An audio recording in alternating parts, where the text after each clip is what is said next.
कैसे हमारे जन्म होने से लेकर हमारे मरने तक टैक्स पे टैक्स सरकार हमसे वसूलती है। बच्चे के पैदा होने से पहले, उसकी आंखें खुलने से पहले जो उसको वैक्सीन लगती है उस पर 5% जीएसटी लगता है। जिस अस्पताल में बच्चा पैदा होता है उस हॉस्पिटल के कमरे के चार्जेस पर अगर 5,000 रुपए से ज्यादा का कमरा हो तो 5% जीएसटी लगता है। बेबी केयर के आइटम्स पे 5% जीएसटी लगता है। और अगर उसके माता पिता बच्चे के पैदा होने पर मिठाई बांटे तो मिठाई पर 5% और चॉकलेट पर 18%, 28% जीएसटी लगता है। बचपन में बेबी फूड जो खरीदा जाता है उस पर 12 से 18% जीएसटी, डायपर जो खरीदा जाता है उस पर 12% जीएसटी, बेबी स्ट्रोलर पे 5 से 12% जीएसटी, और जो खिलौने बच्चे को दिए जाते हैं उन खिलौनों पर भी 12% जीएसटी लिया जाता है। तो स्कूल जाने पर यूनिफॉर्म से लेकर जूतों, स्कूल बैग, लंच बॉक्स सब पर जीएसटी लगता है। 12% जीएसटी नोटबुक पर लगता है, 18% जीएसटी स्टेशनरी आइटम पर लगता है। और उसके बाद अगर कोई एक्स्ट्रा करिकुलर एक्टिविटी बच्चे को करनी हो, कोई म्यूजिक क्लास करनी हो या फिर कोई स्पोर्ट्स कोचिंग की क्लास वो ले ले, उस पर भी 18% जीएसटी देना पड़ता है। प्राइवेट ट्यूशन ले तो उस पर भी जीएसटी, और पहली साइकिल जो बच्चा खरीदता है उस पर भी 12% जीएसटी देना पड़ता है। इस दौर में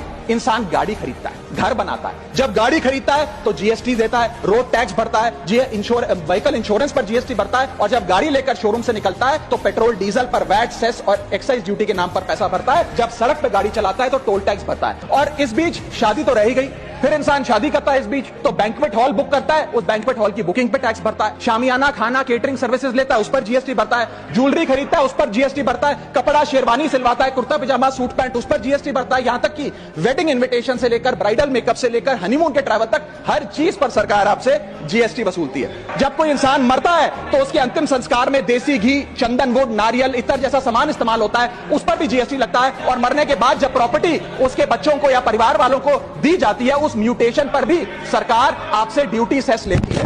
यह है life cycle of taxation model. लेकिन मैडम, सबसे जरूरी बात यह है कि इतना टैक्स देने के बाद सरकारें हमें देती क्या है? कौन सी ऐसी हाई क्वालिटी सर्विस है जो फ्री ऑफ कॉस्ट जनता को दी जाती है? क्या हमें quality health care free of cost मिलता है? नहीं मिलता। क्या हमें वर्ल्ड क्लास एजुकेशन मिलती है? नहीं मिलती। क्या हमें फ्री वर्ल्ड क्लास ट्रांसपोर्टेशन मिलता है? नहीं मिलता। क्या हाई क्वालिटी रोड्स मिलती हैं? अगर अच्छी हैं तो टोल टैक्स भरना पड़ता है। क्या 24 घंटे 7 दिन बिजली आती है? नहीं आती। तो इतना सारा जो टैक्स सरकार इकट्ठा करती है उसका करती क्या है? इसीलिए मैं कहना चाहता हूं दैट वी इन इंडिया पे taxes like in developed countries to get services like in sub-Saharan countries.